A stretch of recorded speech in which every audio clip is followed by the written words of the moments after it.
Go. Hello guys. Oh, there How she are is. you? Think there's a hotel or prison hotel, send me some treats. Oh, So, looking varsågoda. good. Thanks a million. Thank you. Yeah, thank you. Thanks Hi for Mark, coming. nice to see you. Nice to see you. Yeah, Welcome. thank you very much.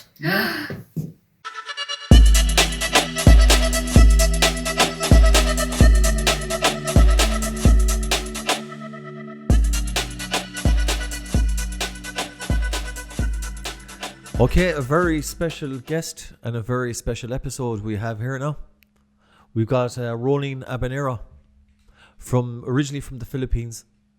That's travelled the world, I would say, a bit, working, and she eventually found her way to Sweden.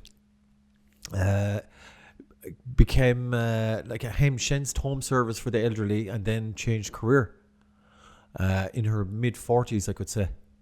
So lots to get through. Interesting stories, interesting life. Okay, welcome, Rowelyn. Thank you. Thank you for inviting me. And And Inspector Clouseau decided to come in for an episode. oh my god. Looking, no, that's very. Now you Now look it's normal. changing positions. Now you look normal. Now exactly you're back. Welcome, Mark Hollenberg. Thank you. And shout out to Andreas and Michelle for letting us use this. I would call it the old warden's apartment, where he living quarters where he lived when this was a prison. Because we're back in the prison hotel, Fengenset Hotel. So yeah, I like it. This is like a cool Filipino connection here. Right, let's go back to the beginning. You were born in the city of. The city of love in Iloilo City, Oh, cool. in the west part of Visayas in the Philippines, because Philippines has been divided into three big, I don't know what you call it, but it's in Luzon, Visayas, and Mindanao. And where I live, or where I was born, is the western part of Visayas. It's in Panay, where Iloilo is. Yeah. Yeah. So the city of Iloilo is on the Panay Island. Yeah. Yeah. Because And I only it's found that been- out during the week. Yeah. And I've actually been there. I Yeah. thought Iloilo City was Iloilo Island was part. It's like Mexico City is Mexico. I thought it was a bit like that, but I was wrong. Yeah. Alright. And it's been named the City of Love. I think because the way we speak our dialects, the people in the Philippines find it like sweet, kind. They think it's nice, and it sounds like music in their ears. That's why Okay. they name it the City of Love. Yeah. I know. Cool. Yeah. You look very happy after this Oh, thank you. disaster. Yeah, talking about love, it's good. I Oh like it. yeah, we're on a bit of a take two here. We had a what would you call Technical problem. Technical issue. it? A big one. We ran out of space. It's okay. So, Yeah. but what was it like growing up in Iloilo City? Right, which part of Iloilo did you grow up? Well, it's in Harrow. It's not far away from the cathedral, where I used to go and the church. I remember going to cathedral with my grandmother, or I would say my mom's grandmother, and we would always go to the church on the Sundays, and after that we would go to a restaurant. So it's a nice memories about my grandmother. I called Nana or Lula. Well, I would say that I call her Nana. Yeah. Okay. So your granny can be called Nana. Nana. Or Lola. Okay. Yeah. Yeah. Yeah, while we're on the Nana, Lulu, all that subjects, let's give a shout out to Nana and Tatai, your mother and father. Yeah, I'd like to say, hello to my mom and dad. And dialect, I call them Nanay Tatai. Okay. Is that common? Is that like for every household would It's say in that? Iloilo, it's our dialect. A local dialect that Yeah. So your mother tongue, But it's you would use a lot it. of modern today. They call Papa Mama or Mom and Dad, Yeah. In Tagalog, you could say also Ama, Ina, Father, Ama, and Mother, Ina. But I think that's why they say the city of love. It's I don't know. I find it also like a soft thing to say to your parents, nanay tata, in your local language. Yeah, I It's, know. It's the way it should be, really. Yeah. Hey, about those local languages, is it that more people losing it and going over to English? I think the younger generation, I would say, because, my nieces and nephews, they would actually, speak very well English today. I was surprised that, they're losing their, local language. But then the name Abanero, that's like a Spanishy name, really. Yeah, it's my dad's last name, Abanero, and my mom's is Hormiliosa. They really actually come from the Spaniards, I think, as I... Do you count in... Your calendar is in Spanish. I know that. Is that true? I think so. Yeah. Yeah. And do you count in Spanish? It depends where in the Philippines you live, But in Iloilo, we definitely count, I think in Spanish, 1, 2, 3, 4, 5, 6, 7, 8, 9, 10. We count like that. But, as we... I'd say you met a few Spanish bandits in your time. Oh my God! What happened, Mark? Senor Cluso. You made an effort, Mark. Yeah. That's really good. I appreciate it. I text Mark last night. We're going to go a little bit off script, so we're off script now completely. You look lovely, Mark. It suits you. Yeah, perfect. But the poor Filipinos, you've been invaded by so many different countries. Spanish, the Spaniards, the Dutch, the Americans, the Japanese. I'm sure China have had a go a few times. So, yeah. Americans, yeah. But they've left a lot of their cultures in your country as well. You would still see today, like the jeepneys is from the Americans. Yeah.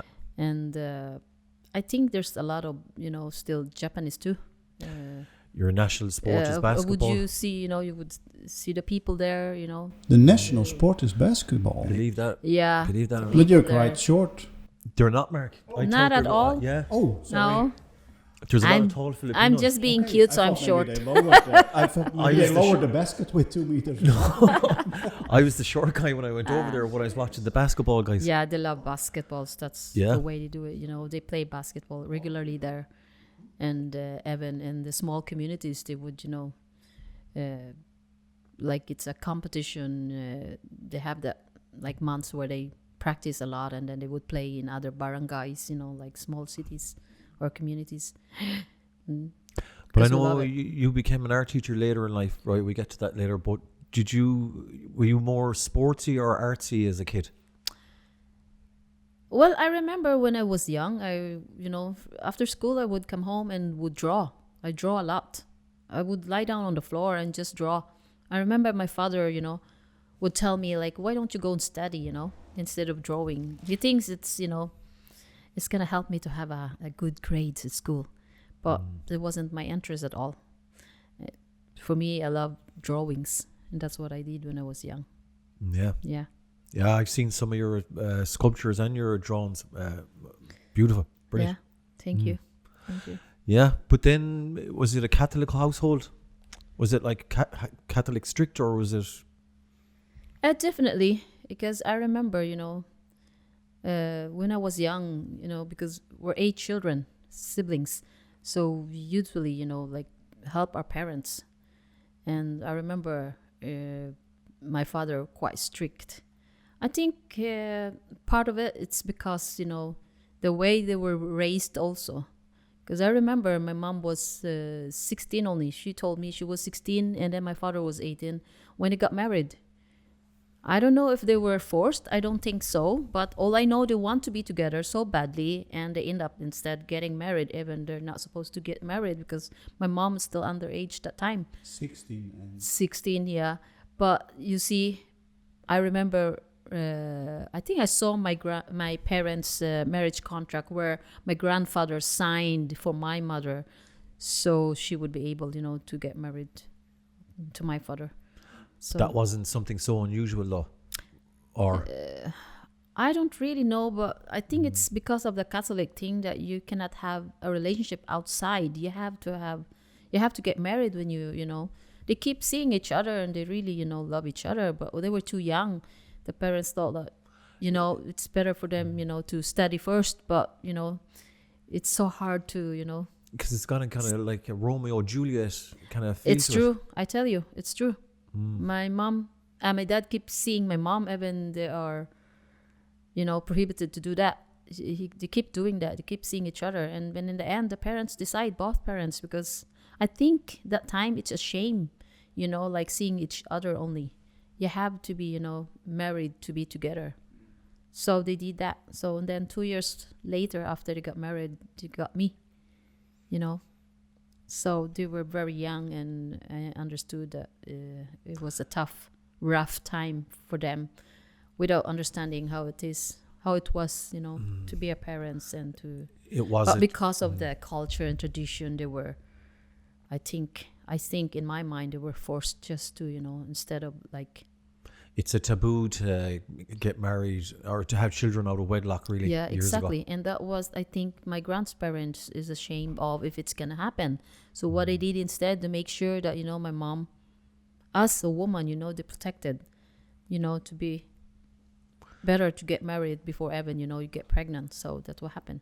Yeah, because I can think back to my parents. They got married January 68, and my brother David was born December 68.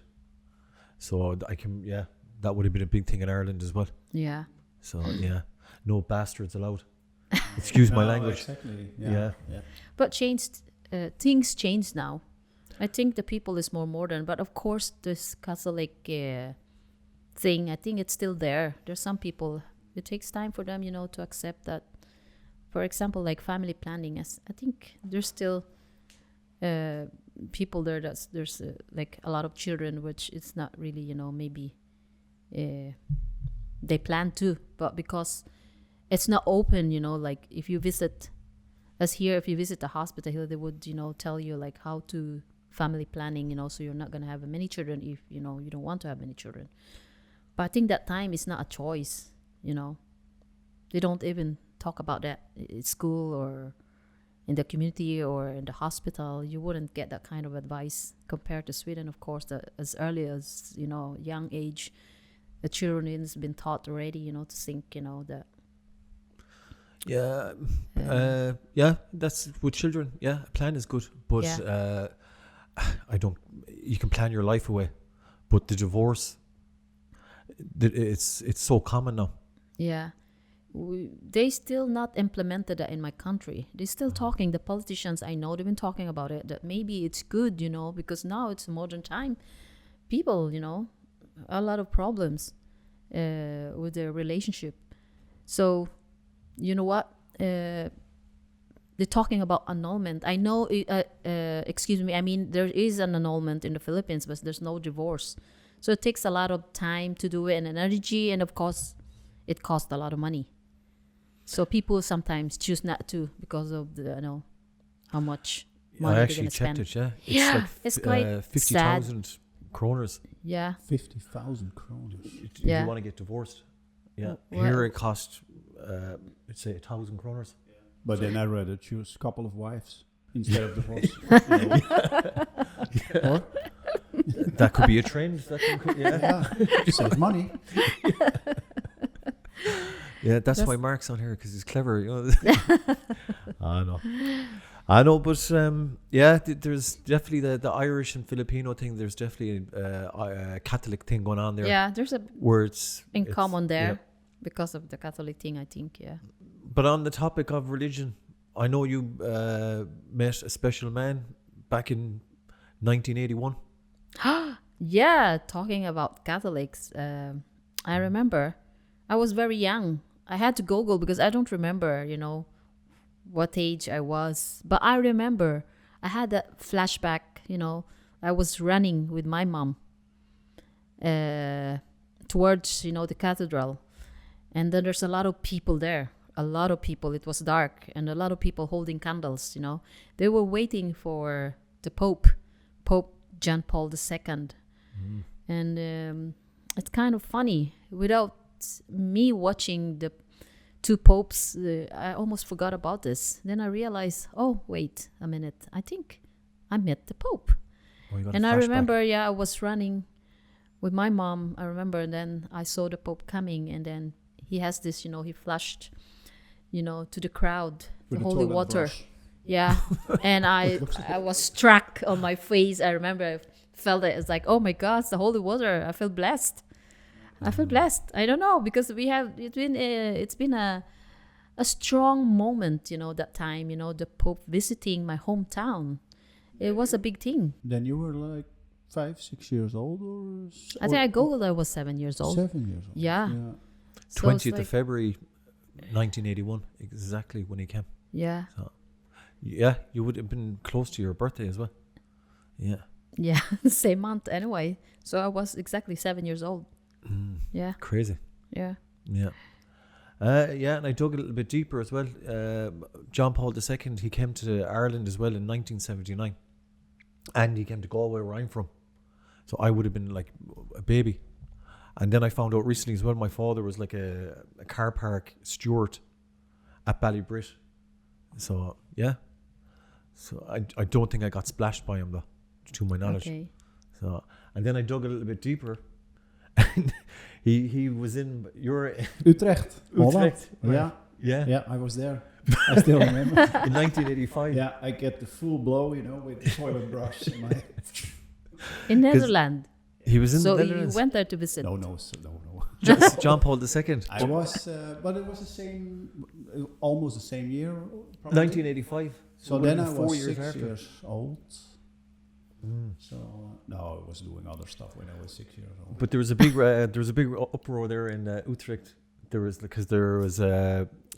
against contraception and abortion and stuff. Were you part of the riot, Mark, or you would have been 6 years of age? Like, well, Yeah, I was not getting into that yet, but I was on the right side. yeah. Because when I seen it during the week, I said, "Hang on a minute, what's going on here?" Yeah. No, but I wasn't.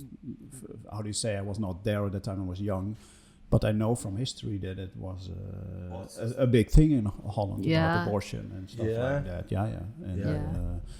yeah. The most of the country is Catholic, but there's a small part Protestant, like in Sweden. Yeah. What are you, Mark? What religion are you? No religion. No religion. No religion. Or No, it's a mystery. I've been growing up like a Catholic. But Surprise, I have to surprise. be, I can't speak myself out. But, I work for the church, so it's Oh yeah. we're on camera. So Yeah, fair enough.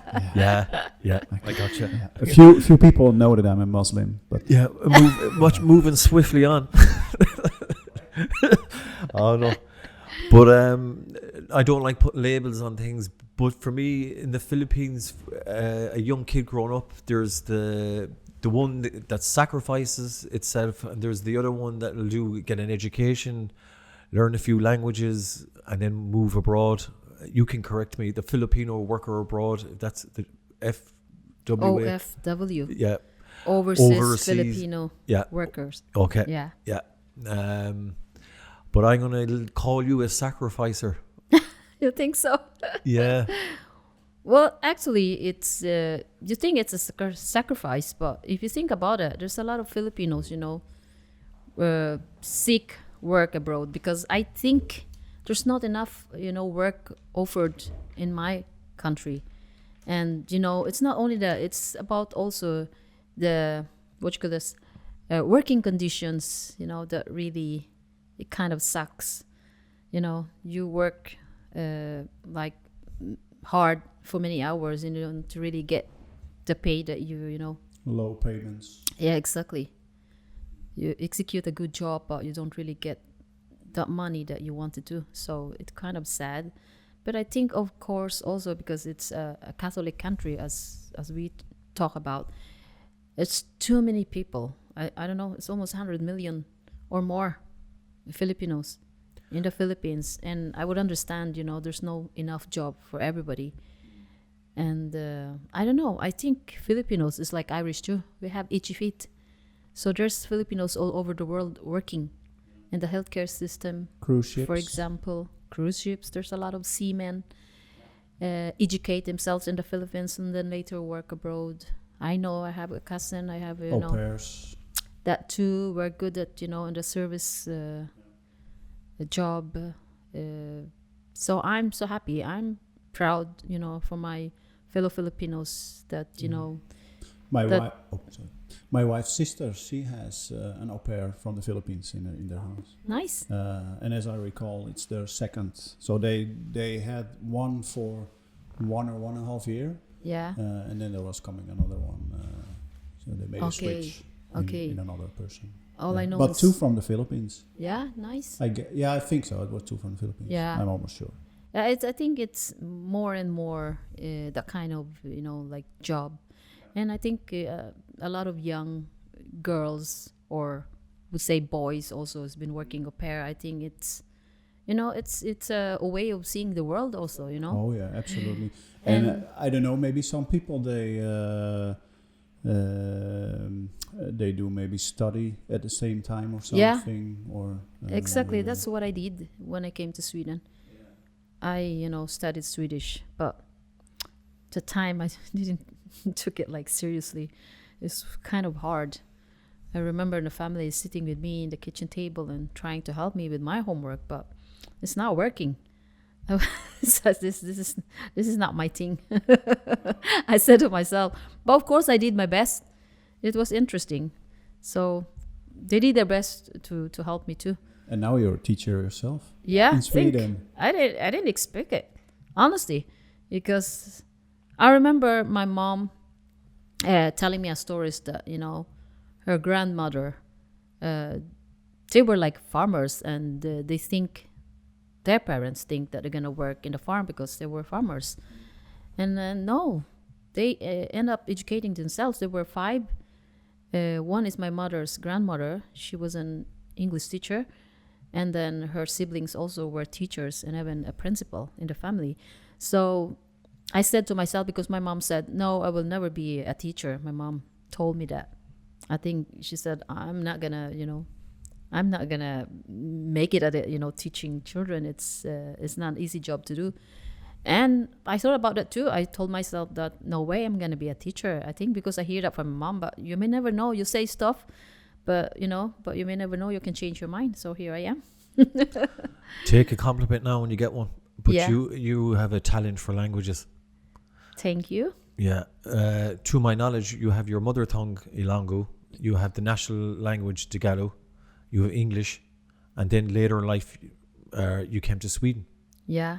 So, You won't believe if I tell you. I remember when I was young, I envy a lot of, like in the family, they were like in college, I was in high school. I keep hearing them speaking English. And I said, I wasn't good at English at all when I was in high school. I think part of it, I was shy. I don't like to speak in front of people. And I was afraid if I said something wrong. Then I realized, that you can learn, you can grow, you can develop.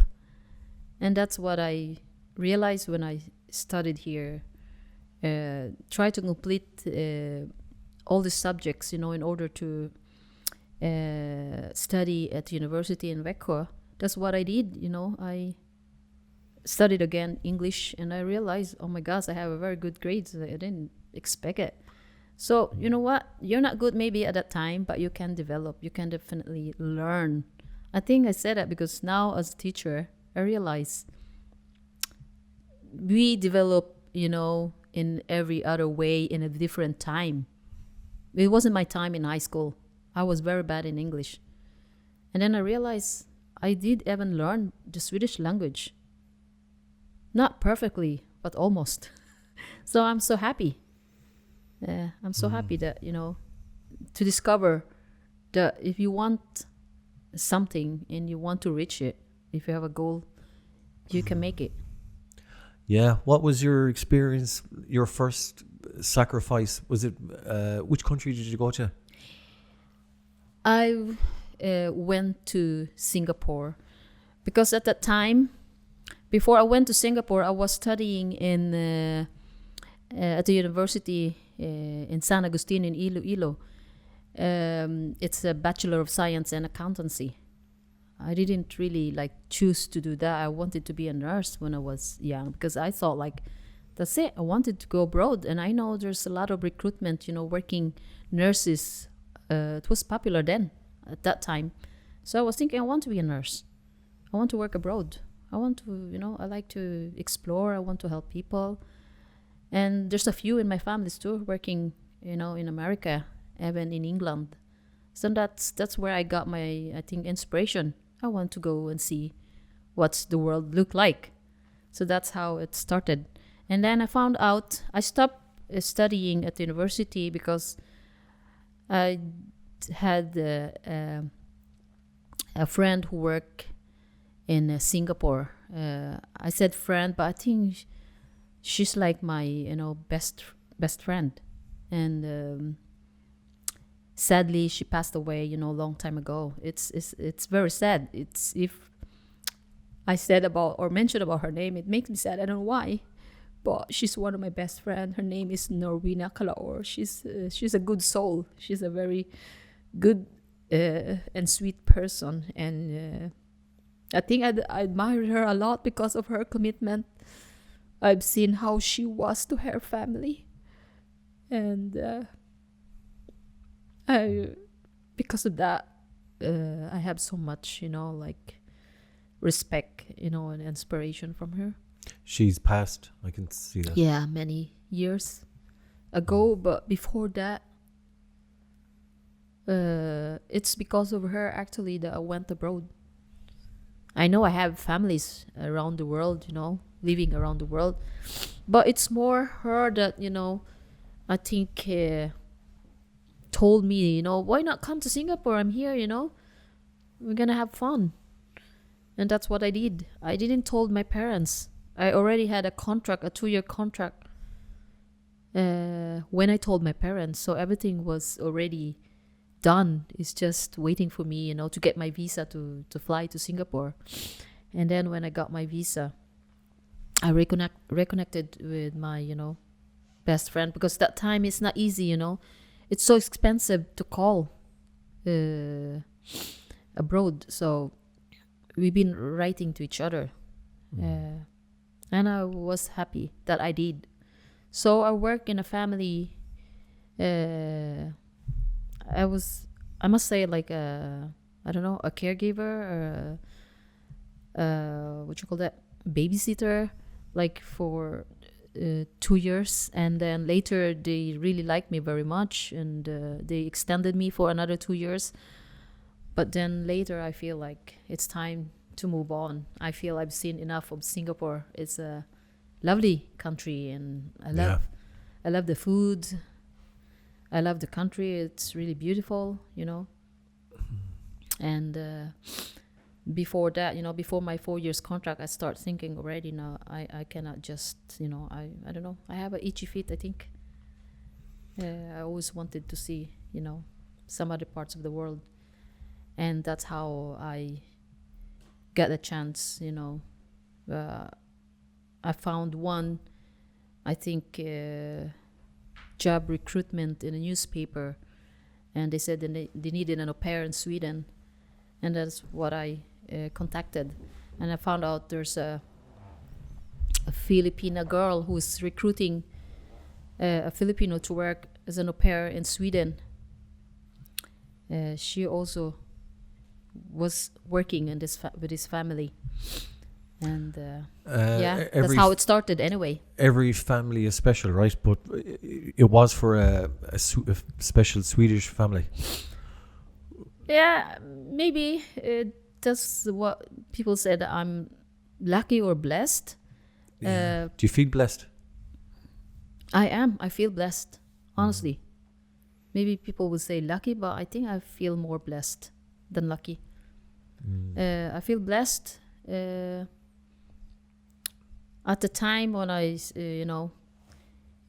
went here to work as an au pair, I was 23 years old, and I met this man and her wife, a Swedish family, who took really good care of me. They were really nice, And at the time, I didn't know that this family have a connection with the IKEA. What you call this founder. That time, I didn't know that much about Sweden. I didn't know that Sweden it's in Europe. I was young. I was just want to explore. And I just found out later when I had a permanent visa to live here.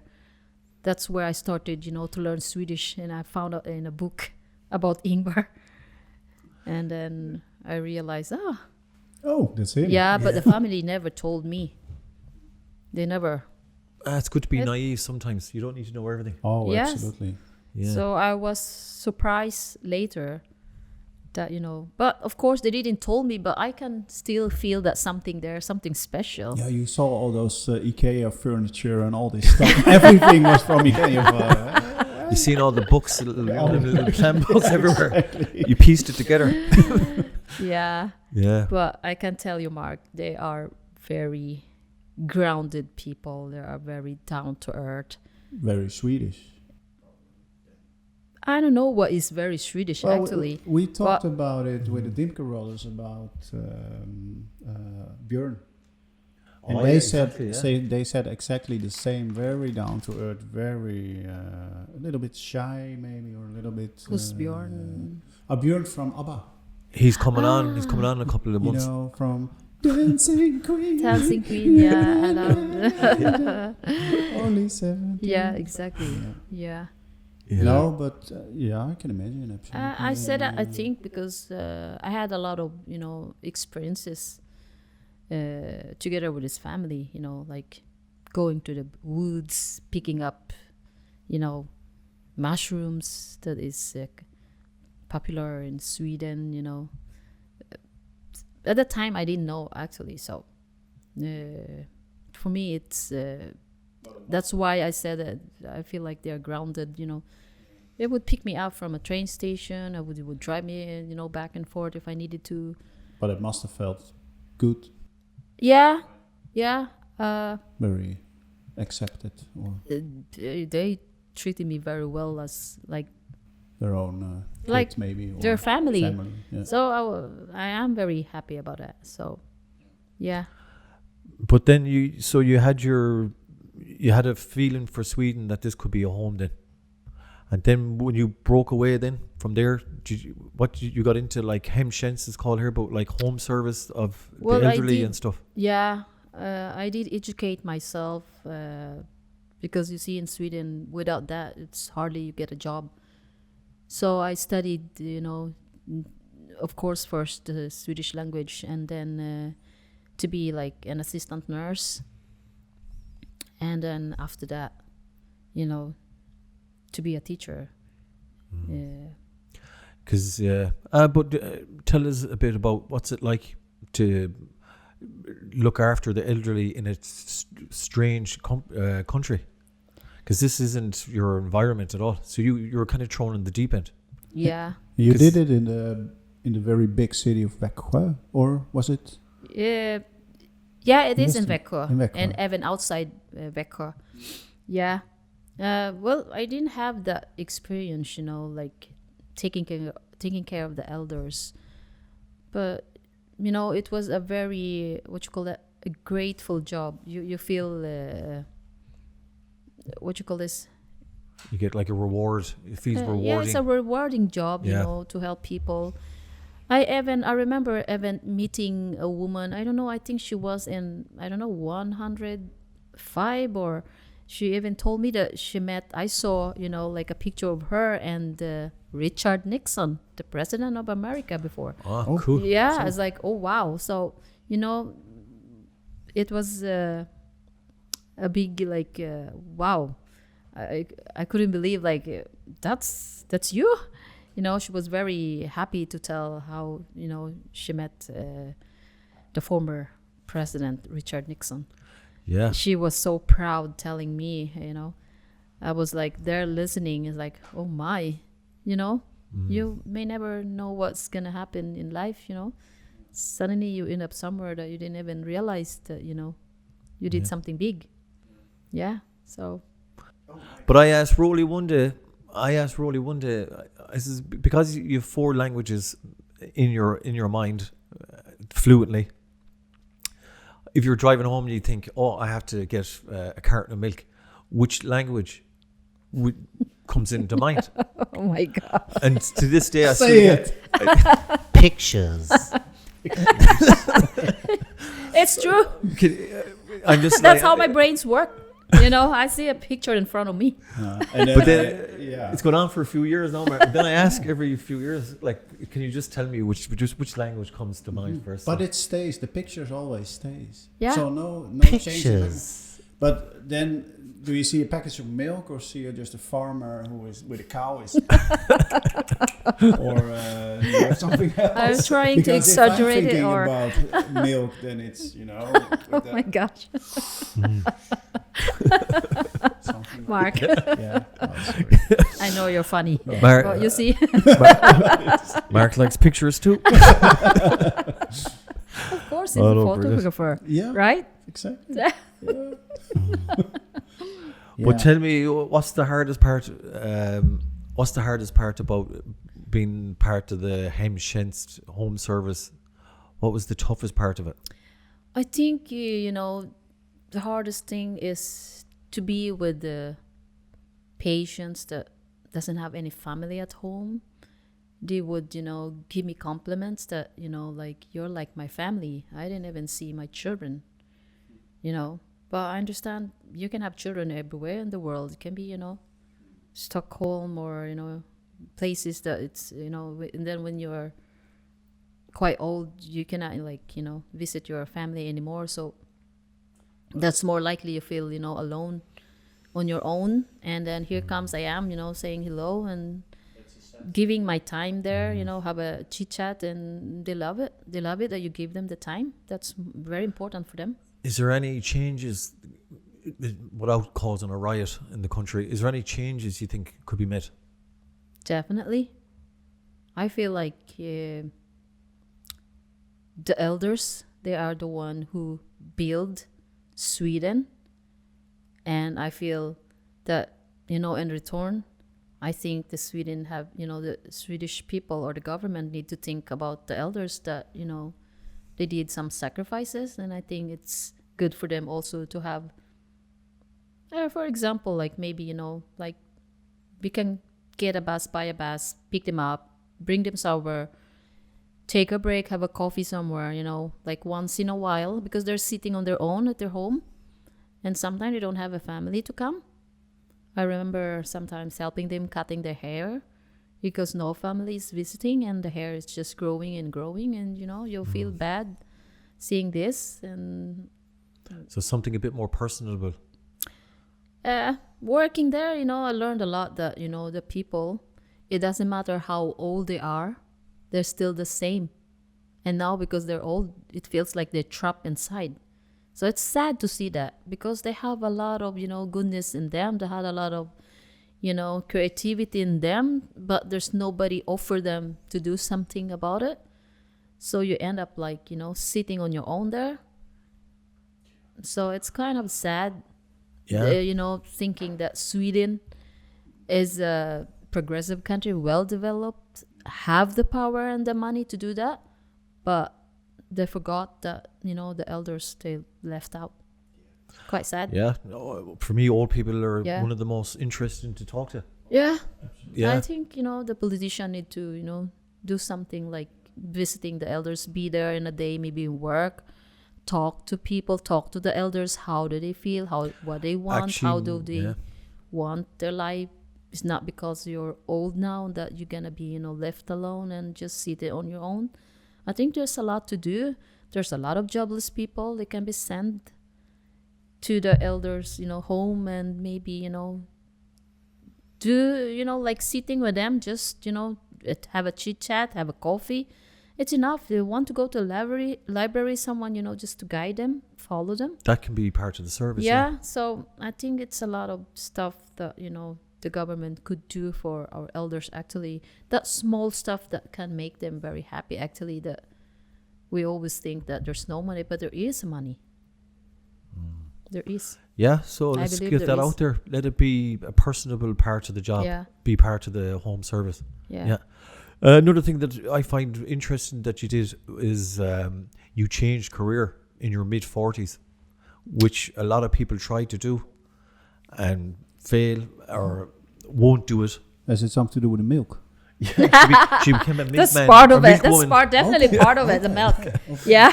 Interesting. Speak. Yeah, but you see, I didn't, I never dreamed to be a teacher. But then, when you are, correction, you said mid-40s. That was early 40s. All right. Yeah. Okay, sorry. Be careful. That time, I feel like I want to change career. And I was thinking that, well, my children needed me. And I know that working in a healthcare, it's quite tough sometimes, to get an off. Because you see, everybody, wants to, have a day off in the weekend sometimes. And, my kid's birthday sometimes wants to be celebrated in the weekend. So we can buy to grandparents or, my sister who lives here. And sometimes it's tough when nobody can work for you if you want to take an off. So, and then I realized, what can I do? I'm in my early 40s. What can I do? I need to do something that I can get a job. I just don't want to be, do this and then there's no job. I was thinking, I researched, and then I realized that in school, they needed it so badly.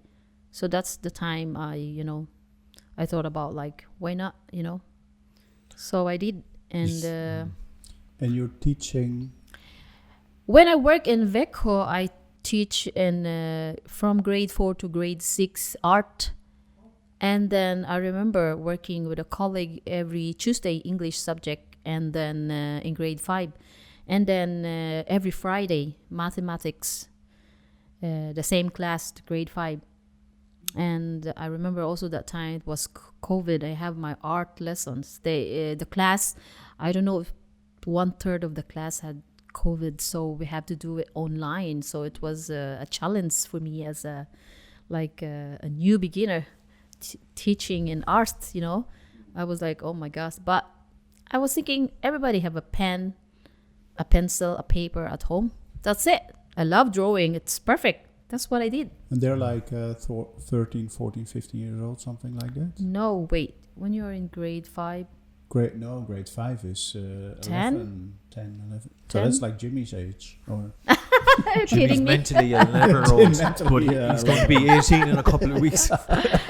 And don't forget, I work also in after school. And that's where I explore my creativity. I used to sit down. Oh, you can sketch my there and stuff. responsibility in school, after school, is to be creative with the children. So I give them something like basic, and I want them to to use their fantasy and to create something and explore their ideas. I always tell them, like, for example, I give them an idea like to paint this, but I always give them also the chance to to grow. If they want something this and that, I say, why not try? Because that's how is art. You have to you have to have the freedom to explore, to create something beautiful in your mind. Is And art, that's what I love about it. is art growing or getting less, do you think? Well, I think it's getting less.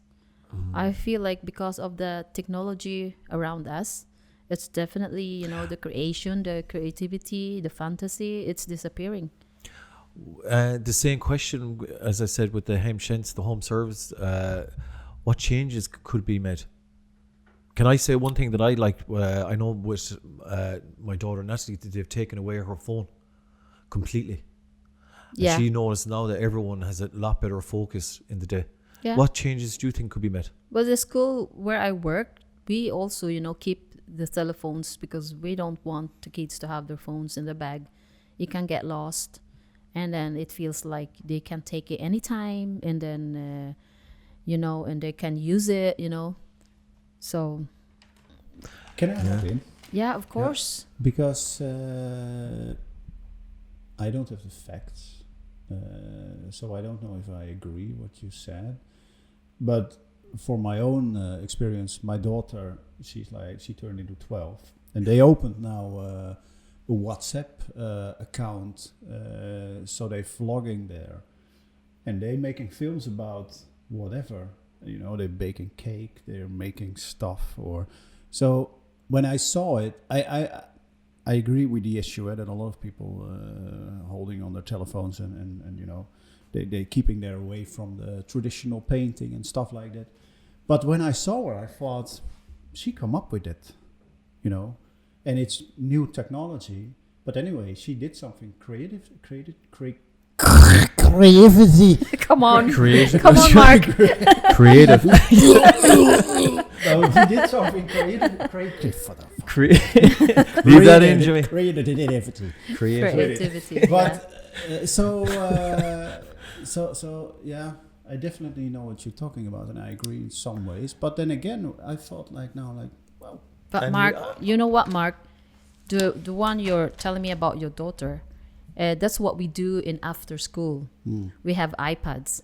So, but the telephones, you know, we took it away because we want them to focus, you know, in the classroom. But then we have after school, and that's where we have maybe, you know, art and other activities, you know, physical activities. And then like we also work with a lot of digital, like as you said, creation. They can do the drawings. So it's the same like the school that I worked before in Veco. You know, the kids can use the iPads to, you know, to be creative. For example, Minecraft. They have their own like you can go into inside in each other's world in Minecraft, and they create stuff there. You know, it's so beautiful. It would show it to me. Oh, I'm in my friend's home. Yeah. I did this, you know, I did that. And then now I'm visiting another friend. So, you know, that's very good, of course. It's interesting. Yeah. Stuff, But when it's time to learn something, you know, that's the time that we don't want them to have their phones, because we have already the iPads that we can, you know, that they can borrow. So there's no problem about it. We want them to be creative, of course. Yeah. So there is positives as well about the Yeah, modern way of definitely. learning. It isn't always Definitely. anti-phones, No, no, there's the anti-technology. time when the time, you know, to use it, and there's the time they were not allowed to use it. But moving into your current life, let's say, you, Amelia and Helen, you're kind of like the head board members. You're vice president of the Filipino-Swede Association. What? Yeah, she's vice president. You're a vice president. Spoiler We, alert. Yeah. Yeah, how would you find that's going? Yeah, it's really good, because you see, we want to help the community, even though you know, we live here in Sweden. We want to do something like a charity work. There's a lot of Filipinos moving, you know, like here in Sweden without knowing anything. In that time, I remember, you know, moving here without knowing anything. It's kind of hard. It's kind of tough. You don't know who you're gonna, you know. There's no guidance from anywhere, and realize why not help each other, you know. It's not just a Filipino, it can be a Swedish, because as we said, you know, everybody's welcome. So Do they pick a new general? What did you were? A new.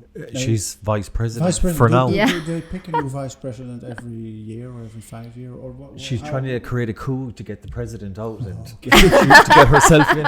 This is part of it. And to borrow the gun. it doesn't matter, you know what, because it's not all about your position. No, it's all definitely about not, helping definitely each not. other. It's just that they think like it's nice to, you know, But is there Everybody like a group who is saying, okay, can you do it now for a couple of years, or It's every year there's going to be, I think. yeah, we were thinking like yeah, that's every year, once a year, yeah, but that we're gonna have a meeting, and if they think and feel like I can stay in my position, then okay. Yeah, that's it's what I up to meant. them. Yeah, if they yeah. think that I'm the right person in the right role, why not? You know. That's actually my role in the Filipino-Swede Association. There's a special word for it starting with a C and it does end with a T. But I have the decision that if somebody's not doing their job properly, that I have to move them around. Cunt. Is it a cunt? No. Oh, sorry. No. We definitely have to take out that word. Oh no, but that's my. I forget that there's a special name for it. So But it's in Filipino, or no, it's in general word for it. Yeah, Uh-huh. I'd say it's an English word, or maybe a little bit with a C French. and it ends with a T. No, it starts with a C, but it doesn't end with a T. Yeah, that's why I said it. You straight away. That's fair enough, though. Yeah, but speaking of the Filipino Swedish Association, so I am so grateful. Not just me, of course, my association. That Andreas and Michelle is so engaged and Very much, yeah. be in this group or community that we can help each other. So Yeah, we've been having parties in their hotel. So shout out to Michelle and Andreas. We thank them very much. But we like planning people's lives on this show as well. Helen's been on the show. Emilia's been on the show. Now you've been on. So we plan to do like a Tres Marias. Tres Marias, okay. The three women, ladies the at Tres Christmas. Marias. Yeah, can Yeah, we do something sure. at Christmas? Sure, I Yeah. can ask them, of course. It would be like a year anniversary, and we could have it here in the Fengenset Perfect. Hotel. We're gonna talk a lot about our association. Yeah, With the Tina Turner. Too nice. yeah. She's She can be she's the a guest board too. member. She's a board. Yeah, she could be like a. We can ask if she wants. She's Philippine. Yeah. Oh, okay. Yeah, that's Annalisa. I know, but she's getting We she's can getting bored of ask. it now. She wants to be called Annalisa. Instead of Tres Marias, maybe 4 Marias. Why not? Yeah. But the other my other idea as well, right, that maybe the Tres Marias. Would you ever consider starting your own podcast? Yourself, Helen, and Emilia. I think you could be a good. Well, I don't know. I never had that. I'm only suggesting I now. understand what you mean.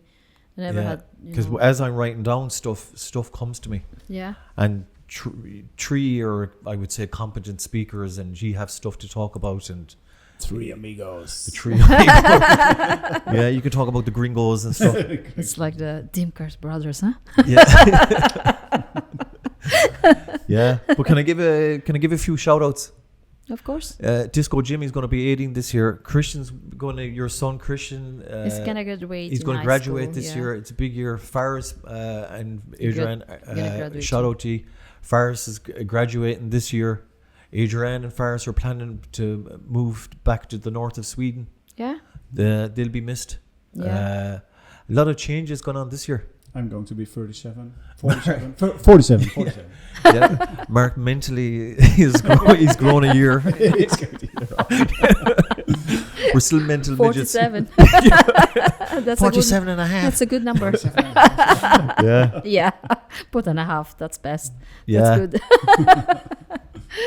But listen, right, you look good, you sound good, your life seems to be going good. So I think you're a good spokeswoman for people to make life changes, career changes at different stages in your life. Well, Would you accept that? why not? Yeah.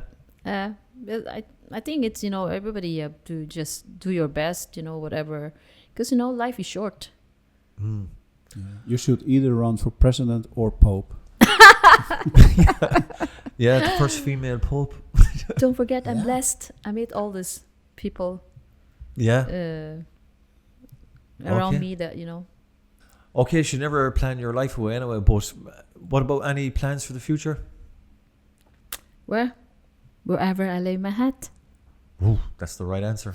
that's my home. Okay. On that Yeah. note, God bless. You too. Yeah, Sure. thank you. You too. Thank you. Thank you for having me. Okay. Yeah. Yes, you're Okay. Adios, amigos. Adios.